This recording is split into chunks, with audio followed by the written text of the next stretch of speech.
research has become an essential part of today's education system. More and more, we are seeing research projects being introduced at every level, from undergraduate and postgraduate programs to even school level curriculum. And while this shift is a welcome move because it encourages critical thinking and exploration instead of rote learning, however, there is one serious challenge. Most students are told to do research but never taught how to do it. And that's exactly what we are going to learn in this video. In the beginner's guide of today's video, I'll walk you through step-by-step approach of doing research, especially if you're doing it for the very first time. Whether you're preparing a school project, a college report, or writing your first academic paper, this guide will help you. To keep things simple, let's assume you already have a research topic in mind. In future videos, we'll definitely talk about how to choose a topic for research from scratch. But before we begin today's video, let's understand what research really means. At its core, research is the process of creating new knowledge. But in day-to-day conversation, it often means gathering in-depth and creditable and relevant information about a topic so you can understand it thoroughly and contribute thoughtfully. It's not just Googling a few facts, it's about exploring a topic deeply, analyzing evidence, and forming your own perspective. Let me explain this with the help of an example. Imagine you are asked to write about the latest controversy. I'm sure all of you have heard about the latest controversy involving the Kolhapuri Chappals and Prada. So let's assume that the topic given to you is what Prada did with Kolhapuri Chappals. Was it legal or ethical? We'll use this example to break down the entire research process into manageable steps for you.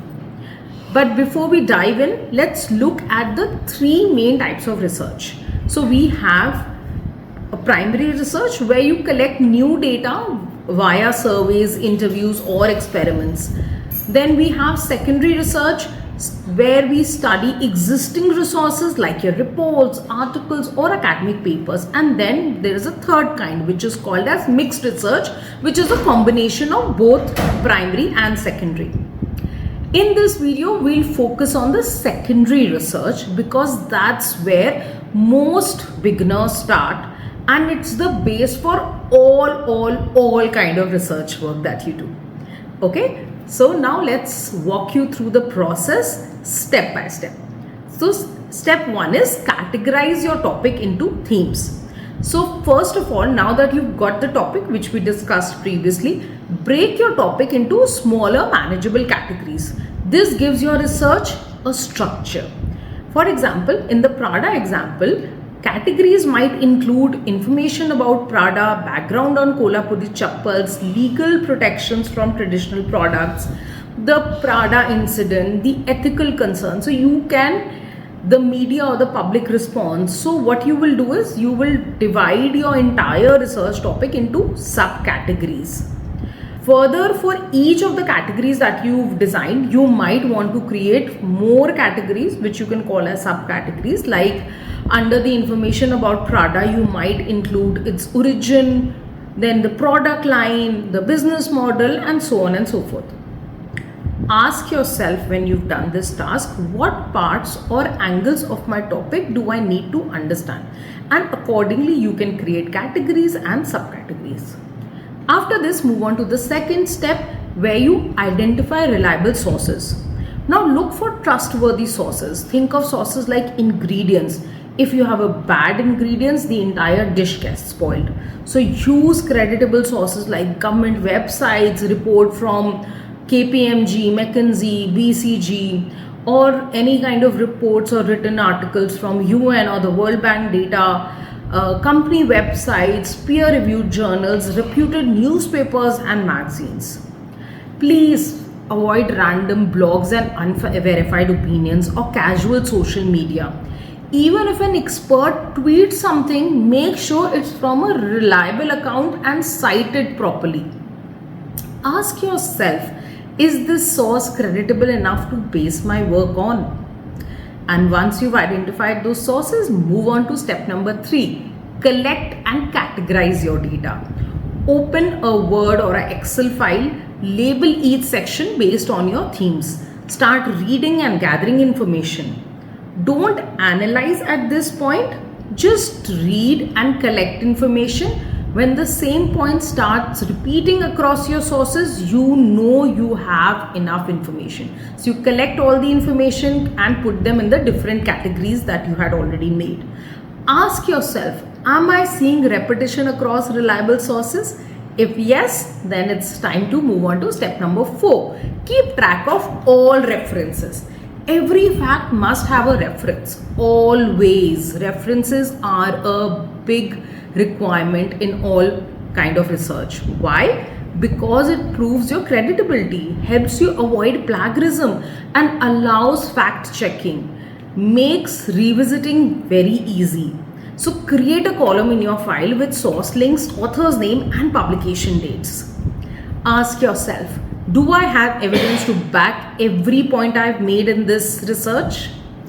If yes, then you can move on to step number 5. Deep reading for understanding. So now you have all the data under different categories. So now is the time to revisit each category and read in depth, understand the basics and then the advanced aspects.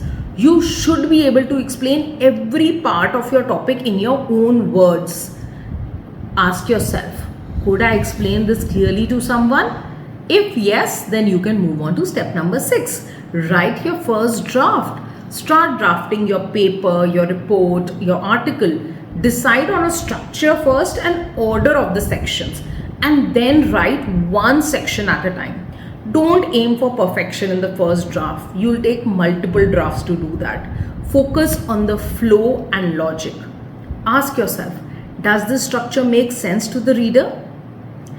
If yes, then move on to step number 7. Identify and fill gaps. So you'll find weak spots once you've made the first draft. That's okay. Do another round of research to fill these gaps. This loop of writing, revising is a part of the process.